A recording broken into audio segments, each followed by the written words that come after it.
آپ کی خیال کرتا ہوں تو جناب نماز میں آپ کا خیال، یعنی تھانوی صاحب کے چہرے کا خیال کرتا ہوں، مرید ہوں آپ کا تو دل لگا رہتا ہے، اور آپ سے اگر چہرہ دھیان ہٹاتا ہوں تو دل نہیں لگتا. تو تھانوی صاحب نے یہ نہیں کہا کہ ہمارے دادا پیر نے جناب اسماعیل دہلوی نے یہ بات لکھی تھی لہذا حرام ہے، تو بیت سے بھی گیا، سب سے گیا، اور تو گاؤ خر کے تصور سے بدتر ہوا معاذ اللہ، لہذا جا اب دوبارہ کلمہ پڑھ اور کلمہ پڑھ کے پھر آ اور میں تجھے بیعت کروں گا. نہیں، ادھر سے خط لکھ کر عبد الماجد عبادی کو بھیجا کہ خیال اچھا ہے، جس طرف جو آپ کر رہے ہیں یہ محمود اور مستحسن، اچھی بات ہے، اچھی بات ہے. میں آپ سے پوچھتا ہوں کہ ادھر امام محمد رضا یا یہ اس بات کو آپ تھوڑی دیر کے لیے ایک طرف کریے اور اپنے ایمان کی طرف ذرا توجہ کیجئے اور آپ ذرا غور کیجئے کہ وہ باتیں جو حضور کے لیے شرک اور کفر اور اتنی بری انداز میں لکھ دی گئی ہے وہ اپنے پیر کے لیے کیسے جائز ہو گئی. ٹھیک ہے، رشیمہ گنگوہی صاحب سے کسی نے پوچھا جو صحابہ کو کافر کہے، سوال ان سے ہوا، مفتی تھے نا وہ، ان سے سوال ہوا کہ جو صحابہ کو کافر کہے کیا وہ کافر ہوگا؟ انہوں نے کہا نہیں ہوگا. اور اسی فتاوی رشیدیہ میں موجود ہے کہ جو اسماعیل دہلوی کو جس نے یہ بات لکھی ہے اور جس نے اس کتاب کے اندر لکھا ہے مکتبہ سلفیہ، یہ کتاب میرے پاس موجود ہے، یہ پرانا نسخہ ہے اس کا، اور اس کے اندر انہوں نے واضح طور پر اس بات کو گویا کہ لکھا ہے. یہ مکتبہ سلفیہ کی تقرید الایمان میرے پاس ہے، اس میں پوری حدیث انہوں نے نقل کی ہے. ٹھیک ہے، اور حدیث میں پوری پڑھتا ہوں تاکہ کوئی اس کا انکار نہ کرے. مشکات کے باب عشرۃ النساء میں لکھا ہے کہ ابو داؤد نے ذکر کیا کہ قیس بن سعد نقل کیا کہ میں ایک شہر میں جس کا نام حیرہ تھا سو دیکھا میں نے وہاں کہ لوگوں کو سجدہ کرتے تھے اپنے راجا کو، یعنی اس زمانے کی اردو لکھی ہوئی ہے، یعنی راجا کو سجدہ کرتے تھے، لوگ اپنے بادشاہ کو سجدہ کرتے تھے. سو کہا میں نے البتہ پیغمبر خدا صلی اللہ علیہ وسلم زیادہ لائق ہیں کہ سجدہ کیجئے ان کو. ترجمہ بھی میں ان کا پڑھ رہا ہوں. پھر کہا کہ میں نے کہ گیا تھا میں حرا تو دیکھا کہ میں نے ان لوگوں کو کہ سجدہ کرتے تھے اپنے راجا کو، سو بہت لائق ہو کہ سجدہ کریں ہم آپ کو. تو آپ صلی اللہ علیہ وسلم نے فرمایا مجھ کو بھلا خیال تو کر، جو تو گزرے میری قبر پر کیا سجدہ کرے گا تو اس کو؟ میں نے کہا نہیں. تو فرمایا مت کرو، حدیث ختم، مت کرو، یہ حدیث ختم. اب نیچے تشریح اپنی اس کی، ابھی کہتا نہیں ہوتا حدیث کا ترجمہ، نہ حدیث یہاں ختم ہو گئی ہے اور اس کے الفاظ بھی ادھر موجود ہے. فقال علی ارأیت لو مررت بقبری اکنت تسجد له فقالوا لا فقال لا تفعلوا. روایت ختم کہ اگر تم میری قبر کو بھی سجدہ کرو گے؟ انہوں نے کہا نہیں کروں گا. تو یہاں پر حدیث کیا ہوئی بولیے. اب یہ اسماعیل دہلوی صاحب آگے لکھتے ہیں یعنی کیا لکھتے ہیں، حدیث کے الفاظ کیا تھے کہ صحابی نے دیکھا کہ وہ کسی علاقے میں گئے تھے، انہوں نے وہاں دیکھا کہ جناب لوگ اپنے بادشاہ کو سجدہ کرتے تھے. انہوں نے کہا یا رسول اللہ آپ تو ہمارے سب سے بڑے بادشاہ اور دنیا و آخرت میں آپ ہمارے بادشاہ ہیں، اللہ کی فضل سے، اللہ کی نیابت میں، اپنے درجے میں باعتبار رسالت کے، تو یا رسول اللہ ہم آپ کو سجدہ کیوں نہ کریں؟ سرکار نے فرمایا نہیں مجھے سجدہ نہیں کرو. تو اس کی مثال پوچھی تو فرمایا کہ کیا میرے وصال کے بعد تو میری قبر کو بھی سجدہ کرو گے؟ صحابہ نے کہا نہیں. بات ختم. تو سرکار نے فرمایا پھر مجھے سجدہ نہیں کرنا. بات کیا ہوئی؟ ختم ہو گئی. ٹھیک ہے، اس میں کوئی غلط الفاظ آپ کو لگے؟ ٹھیک ہے، بات ختم ہو گئی. اب نیچے تشریح کرتے ہوئے کہتے ہیں یعنی میں ایک دن مر کر مٹی میں ملنے والا ہوں. اس حدیث میں کوئی ایسا لفظ تھا کہ میں مر کر مٹی میں ملوں گا؟ حدیث میں صرف یہ تھا جو حضور علیہ الصلوۃ والسلام ذکر فرماتے ہیں اور اس کو واضح فرماتے ہیں. فرمایا لو مررت بقبری، اگر تو میری قبر کے قریب سے گزرے گا. اس میں مرنے کا، اترنے کا یہ کوئی ذکر بولیے نہیں تھا. الفاظ یہ تھے کہ اگر تو میری قبر کے قریب سے گزرے گا تو کیا تو میری قبر کو بھی سجدہ کرے گا؟ صحابی نے کہا کہ نہیں، آپ کی قبر کو سجدہ نہیں کروں گا. تو حضور نے فرمایا کہ پھر تو سجدہ مجھے نہ کرنا. اس کا یہ معنی لینا حدیث میں تو واضح تھی، حدیث تو، لیکن یہ سمجھ رہے تھے کہ سنی قبروں کو سجدہ کرتے ہیں، یہ ہماری طرف لے کر آئے. لیکن میں واضح کروں اس بات کو، قبروں پر عورتوں کو جانے کا فتویٰ اشرف علی تھانوی نے دیا تھا، اور اس دور کی بدعات اور خرافات کو دیکھ کر قبروں پر عورتوں کو جانے سے روکا امام احمد رضا نے تھا. تو مجدد وہ ہوتا ہے جو بدعات کو روکتا ہے، اور مسجد ہے، ورنہ میں اس کے مقابلے میں دوسرا جملہ کہتا کہ فلانا وہ ہوتا ہے جو بدعات کو اور فروغ دیتا ہے.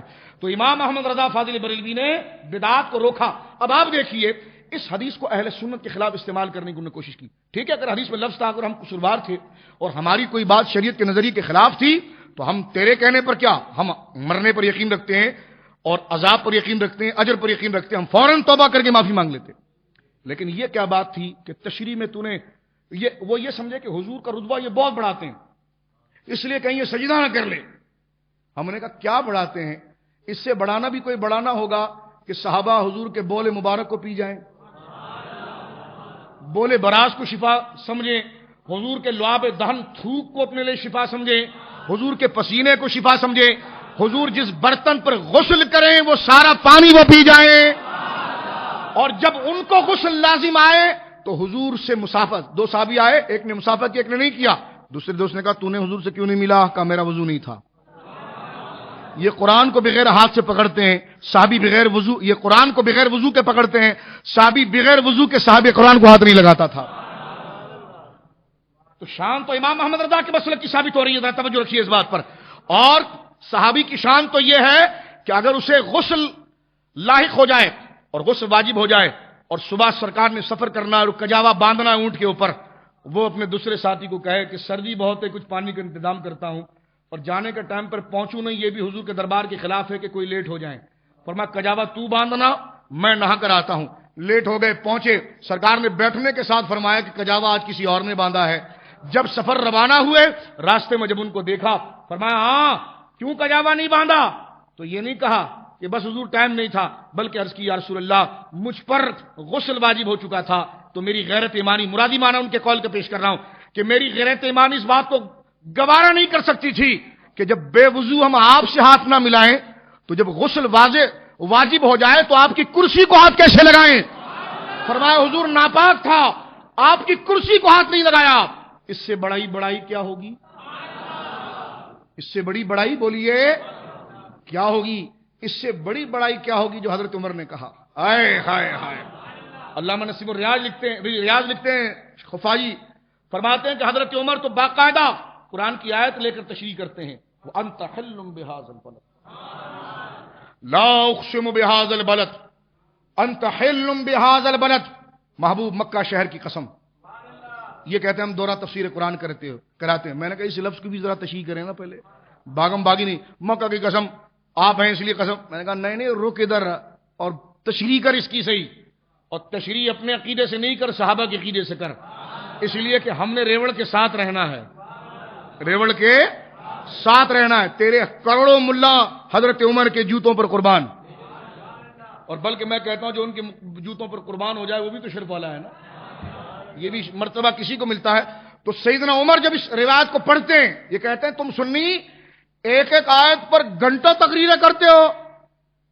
میں نے کہا جیسا برتن ہے ویسی چیز چھلکتی ہے اس سے، جیسی روح ہے ویسی جسم نے ترجمانی کی ہے. جب تمہیں ذائقہ لگا نہیں تو قصور تمہارا ہے. اب حضرت عمر رضی اللہ تعالیٰ دیکھیں لا اقسم بهذا البلد وانت حل بهذا البلد کا ترجمہ کرتے ہوئے اس آیت کو لے کر حضور کے دربار میں پہنچتے وانت حل بهذا البلد، اور حضور کے آگے کھڑے ہو کر کہتے ہیں یا رسول اللہ آپ کی شان تو رب کی بارگاہ میں کتنی بڑی ہوئی ہے. قد بلغ من فضیلتک یا رسول اللہ، یا رسول اللہ آپ کی عظمت و شان اللہ کی بارگاہ میں کتنی بڑی ہوئی ہے. کہا کتنی بڑی ہوئی ہے؟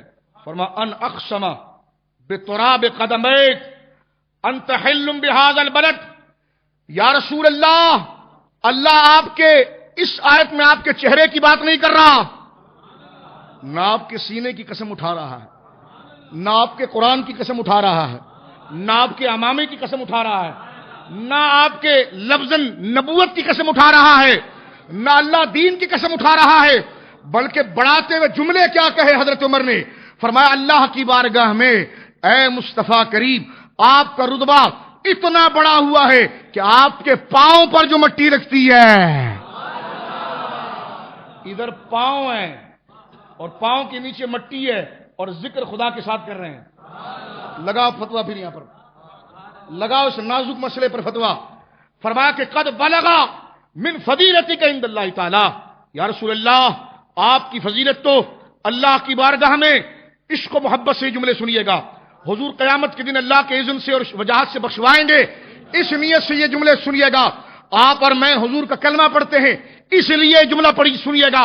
اللہ نے خود محمد عربی علیہ الصلوۃ والسلام کو یہ عظمت و شان عطا فرمائی ہے، اس نیت سے یہ جملہ سنیے گا. حضرت عمر کہتے ہیں یا رسول اللہ آپ کی فضیلت تو اللہ کی بارگاہ میں اتنی بڑی ہوئی ہے کہ ان اقسما کہ خدا قسم اٹھاتا ہے، خدا قسم کھاتا ہے، کس کی؟ سر کی؟ فرمایا نہیں،